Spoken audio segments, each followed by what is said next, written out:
It's the picture of Southern charm, but activists say Union Springs in rural Alabama is part of a new battleground in a decades-old fight.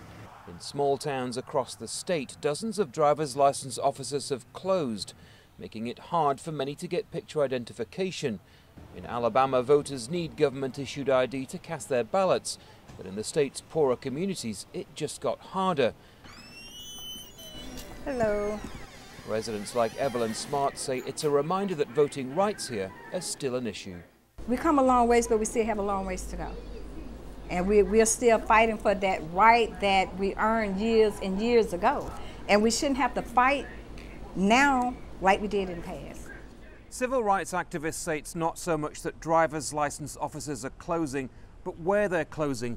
Overwhelmingly, it's rural and black communities that are losing their facilities, and critics say that's nothing short of an attempt to suppress the African-American vote.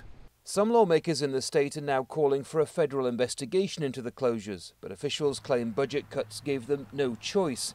Alabama's governor says the suggestion of voter discrimination is simply untrue. We will go to people's houses to have their picture made if they don't have a photo ID in the state of Alabama. We're not ever going to do anything to keep people in the state of Alabama from voting. And for them to jump to a conclusion like this, that is politics at its worst. It's a big barrier in many of these rural counties. People don't have transportation.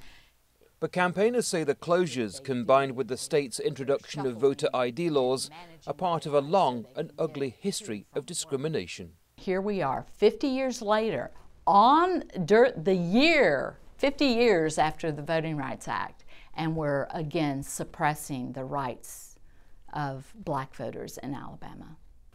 Officials say the closures will save the state millions of dollars, but civil rights campaigners are more concerned about the potential cost on democracy. Andy Gallagher, Al Jazeera, Union Springs, Alabama.